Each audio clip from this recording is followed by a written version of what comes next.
Hey everyone, it's Q&A with Joe, number 21. This will probably be my last Q&A for the year of 2017. Well, it's okay. I feel this is a very important Q&A because, the month of December is quite of an introspective month, at least for me, I find.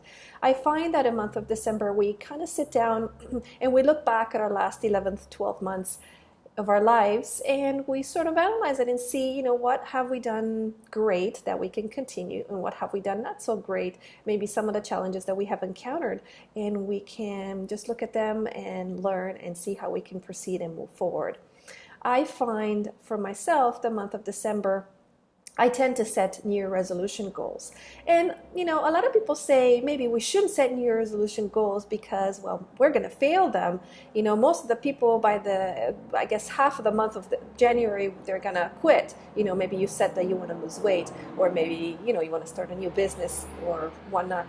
The ironic thing is for me, and this is, I guess, it's a personal experience and you can take it as you wish. Every time I set a New Year resolution for myself, I've always kind of stuck to it. For me, I find that setting a New Year resolution, it helped me get me motivated. It's kind of like turning a new leaf in a new year, and you want to try to do new things and try to move on from specific areas of challenge that I find difficult, or maybe I wanted to move on from. So for me, back in the day, I would say more than 15 years ago, I set a New Year resolution and I lost 40 pounds. And this is way long time ago.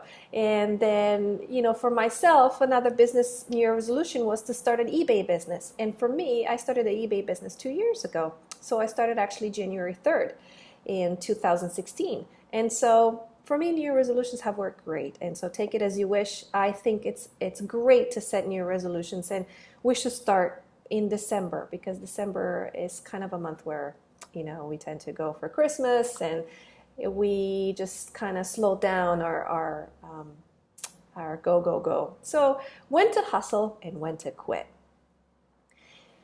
Well, in life, we tend to have a lot of, I guess, lessons and a lot of opportunities where we can take a look at and see if we can grow, we can improve, or we can continue. Because some of the things that we do great. And, don't change it, don't fix it if it needs no changing, right? So for me, in order to, I guess, assess and see where I should continue hustling, and this applies to business and personal as well. It's not necessarily just a hustle when it comes to money. So when to hustle, when to quit. I look at three things and I use them to analyze the specific situation that I find myself in. Business, maybe a strategy, maybe a personal relationship I look to analyze and maybe stop and move on from.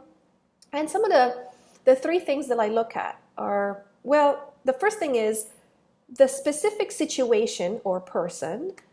It no longer brings value into your life. It actually brings toxicity.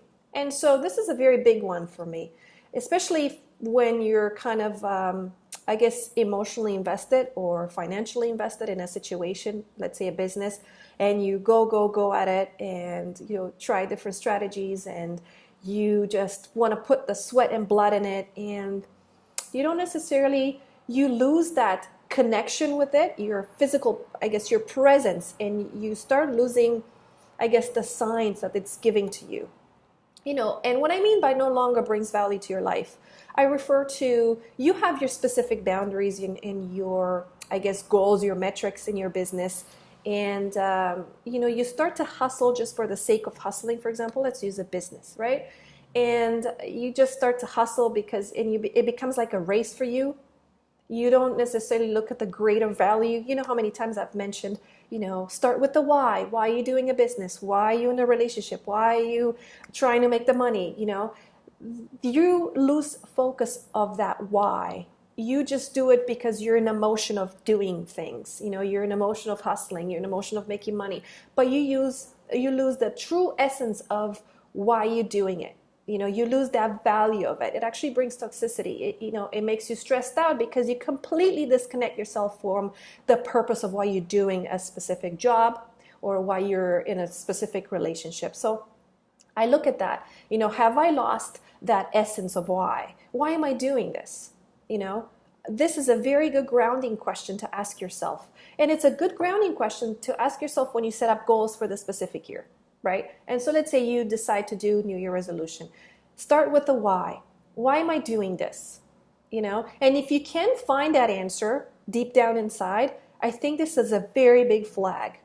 It's a very big flag for you to stop whatever you're doing in that business or relationship and really reassess that why again, because otherwise you can't continue. Number 2, you know something is not right because you stop growing. And I'm talking about personal development. I'm talking about business development. And so, I'm talking about, maybe you don't really realize, but you stop reading. You really should read. Okay, education is very important. And I'm not necessarily just speaking about school, but reading, and listening to your mentors online or offline. You stop working out. You stop eating well. You stop sleeping well. You just simply feel something is off, but you can't put a finger on it. And, this again, it refers to your business. Let's say you've been doing drop shipping and just the results that you're looking at, they're not the ones that you want. And of course, you got to be realistic with your results. If you're looking to make $5,000 within 2 months of starting drop shipping, you really are watching the wrong video. I'm talking about realistic goals.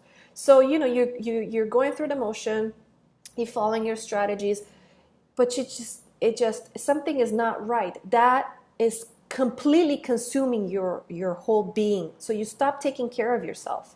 You stop taking care of, like I said, your health, wellness, your education. Maybe it's affecting your relationships, right? Your personal relationship or business relationships. You become very triggered by this business or maybe by this personal relationship that you have, and it's keeping you from growing, because we as people are souls of this universe, because we're bigger than just being a human.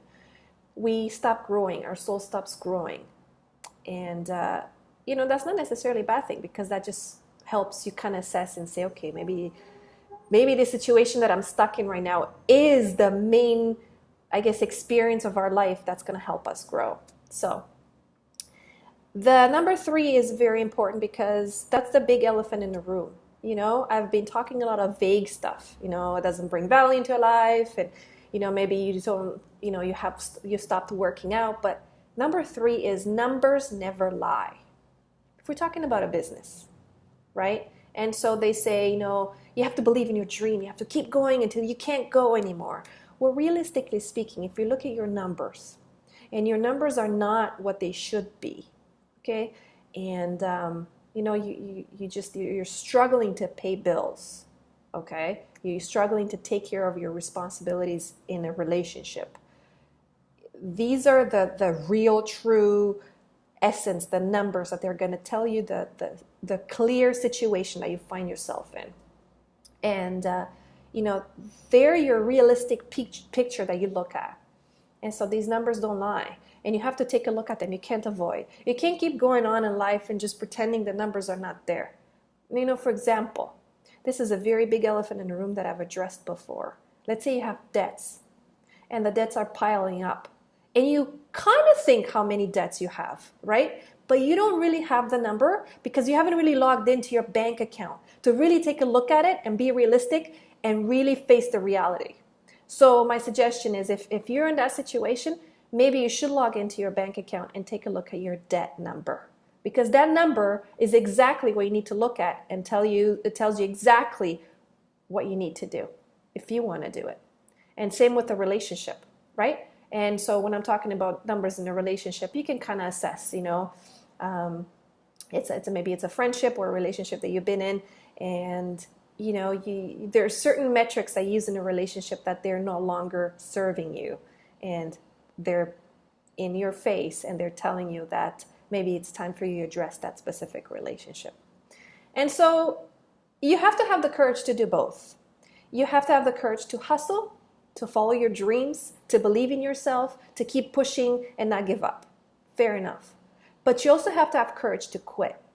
And quitting, like I said, is not a losing thing. It's just you step back and you look at your journey and you figure out maybe it's time for you to take a new path. Maybe it's time for you to maybe reassess your strategies in your business. Maybe it's time for you to assess your strategies in your health and fitness. Maybe it's time for you to take a look at your financial picture and it's time to address it. And maybe the relationship you're in, it's time to take a look at it, a very good look. And maybe it's time to move on from it. So I wish everyone a happy, happy holiday with your loved ones. And let's crush 2018, in a positive way. So I encourage you to do and set New Year resolutions, and don't listen to everybody that they're saying, you're going to fail within a month. New Year resolutions are bogus. They're not. They're not bogus. They're just a way of keeping yourself in check and measuring yourself and your growth in this world. Take care of yourself, and as always, happy selling.